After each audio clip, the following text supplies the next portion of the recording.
Welcome everybody to my channel. My name is Rainer and this is Rainierbooks. Today I'm going to give you a single review of a book. In my very old and special segment, I've read something. It's a long while that I have, not that I've read something, but that I did a single review on this channel. So today it's time to give you a single review about Aravind Adiga's novel Amnesty. So let's get started.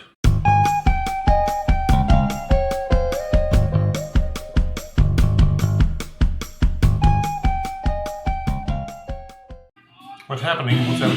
Okay. The background music, first 10 seconds or so, is from a song called Australia by the Portland-based band The Shins, one of my favorite bands, from one of my favorite albums from them, Wincing the Night Away. Welcome to my channel. Again, Rainer is here from Rainierbooks. Today I'm speaking about Amnesty by Aravind Adiga. This is actually the first book that I read by this author. Aravind Adiga was born in 1974 in India, and I think after his teenage years he emigrated to Sydney, to Australia. He became an Australian citizen. Then he studied British English literature at the Columbia University in New York, and he also studied in Oxford in England, in one of the richest colleges in the UK. And in he worked as a journalist for a couple of years, and for 3 years he was the correspondent of Time magazine for the Southeast Asian region. And in 2008, Aravind Adiga published his first novel, his debut novel called White Tiger. And with this debut novel, White Tiger, Aravind Adiga won the Man Booker Prize. That is the best debut you can have. Like Douglas Stewart did it this year with Shuggie Bain. So did Aravind Adiga in 2008 when he was 34 years old, actually. He was one of the youngest people to ever win the Booker Prize. White Tiger is a book about a young boy named Balram Halwai. He is the White Tiger. He comes from a very poor family in a rural part of India. Because his family is so poor, they cannot even send him to school. So he has to work very early. He has to wipe tables. He has to work in a coal mine. And then something happens in his life. He gets hired by a very rich man in the capital of India, in Delhi. And he moves to Delhi and he becomes the chauffeur of this very rich man in this very rich family. And he experiences a new world, a world full of money and luxury, things that he has never seen before in his life. He wants to have the same life as this family has that he's working for. So Balram's conclusion is there's only one chance that he can become as rich as the family he's working for. As a chauffeur, he has to kill his master. And that's what he does. And so this novel, White Tiger, is from the I perspective, an I narrator, the confession of a killer. And, yes, it reminds me of Tash Aw's beautiful novel, We the Survivors, that I read this year, which is also a confession of a murderer. White Tiger presents a picture of a very unromantic India, from the desperate and lawless villages along the Ganges River to the booming wild south of Bangalore and its technology-steered and galvanized richness and luxury that people on the poor side in India cannot even imagine how it looks like. The film rights to White Tiger were sold, I think, almost immediately after this novel was published in 2008. But only now, in 2020, this book, White Tiger, became a film, a motion picture film, which is going to be, I think, screening first in January of 2021 on Netflix and in selected cinemas. So this is a Netflix production, and the director is Raman Bharani, who made White Tiger into a movie now. So this comes quite good for Aravind to talk about Aravind Adiga, doesn't it? So let's talk about this one. Because this book takes us to Australia, to the country which citizenship the author, Aravind Adiga, is holding. And this is about Danny. Danny is, actually his name is, and I'm going to butcher the name now, his name is Dhanananja Raja Rainam, calls himself Danny in Australia. He is a very intelligent young man. He's sent to Australia by his father to study at college, to get a good education, to get a job, to become a legal citizen of Australia, and then to bring the whole family from Sri Lanka to Australia. But Danny decides otherwise. The college that he is going to is a rip-off college. They have very high fees, and Danny realizes very early that this money won't last long there. So he drops out of college. He meets another guy who also drops out of college, and they just leave the college and they go somewhere in Sydney and start working illegally. And Danny overstays his visa. He just stays in Australia, and 1 year goes, and 2 years go, and 4 years go, and he's still in Australia, always scared that he might be caught by the immigration forces in Australia. He lives in a grocery store, on the first floor of a grocery store, which has a Greek Australian owner whose name is Tomo, and Tomo is also giving him jobs as a cleaner, and he takes 50% of Danny's income for himself. So he lives in the part of Sydney. I've never been to Sydney, but he lives in a part of Sydney called Glebe or Glebe, and he works as a cleaner for rich people. One morning, Danny gets drawn into a story that is going to change his life forever and ever again.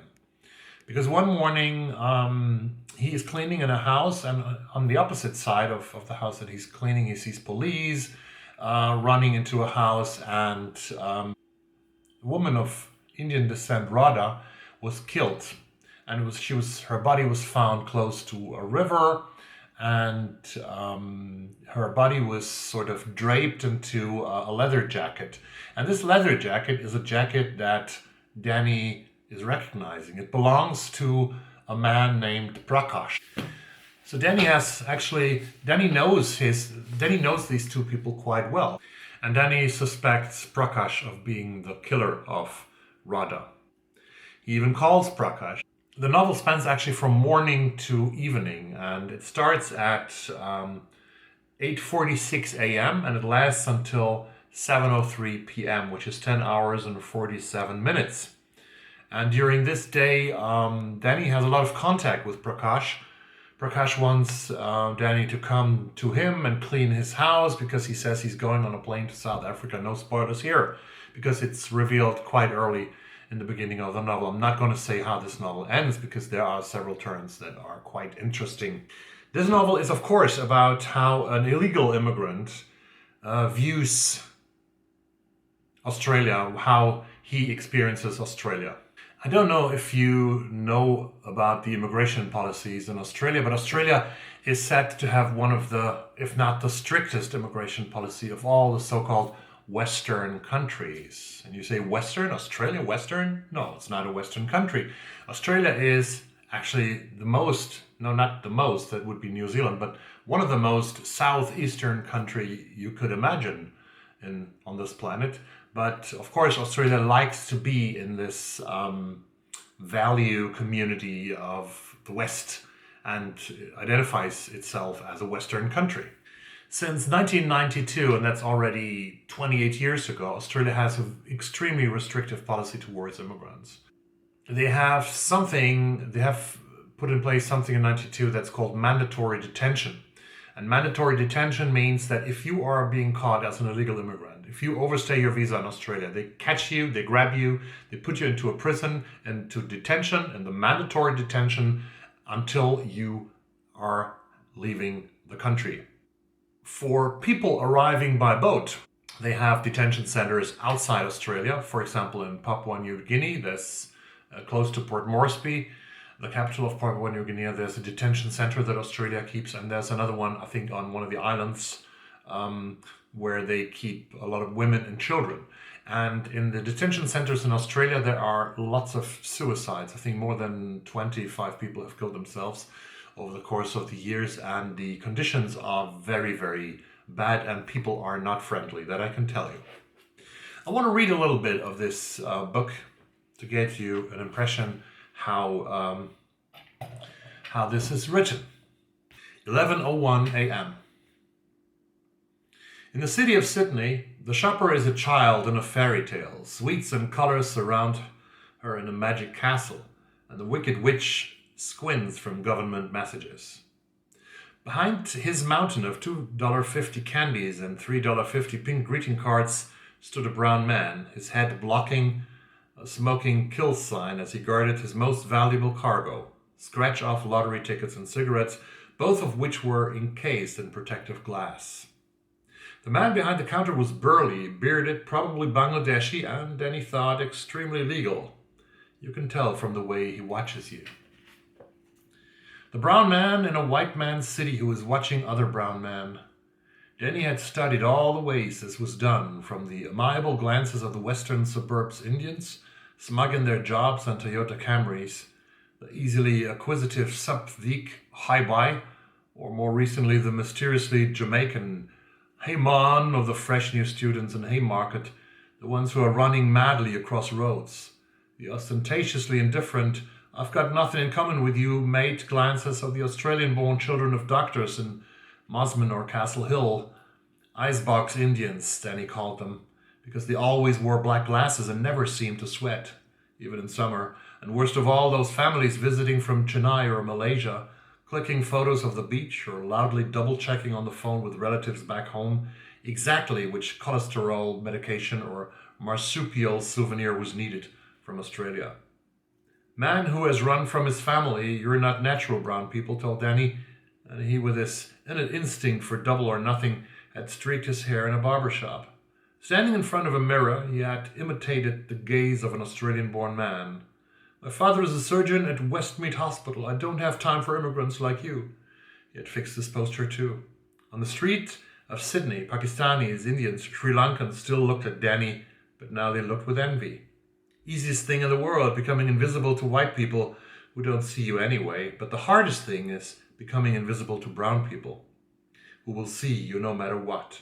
Since they must see me, Danny thought, let me be seen this way, not as a scared illegal with furtive eyes, but as a native son of Sydney, a man with those golden highlights, with that erect back, that insolent indifference in every cell of his body. Let them observe that Danny is extremely icebox. Danny, he's trying everything to look like a legal brown man. And he's dreaming so much of becoming a legal citizen. He has a girlfriend Sonia, who is, I think, a Vietnamese Australian woman who works in a hospital. And Sonia doesn't know that Danny is illegal in Australia. Nobody knows it except Tamo knows it. And even Radha knew it, the murder victim. And Prakash, the presumed killer, he also knows that Danny is an illegal.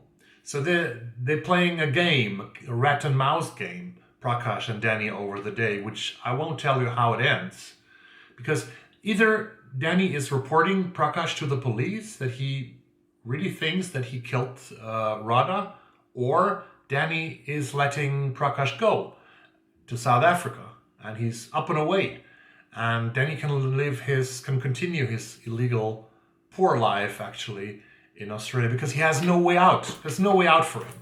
He has tried to seek asylum in Australia, but it was turned down.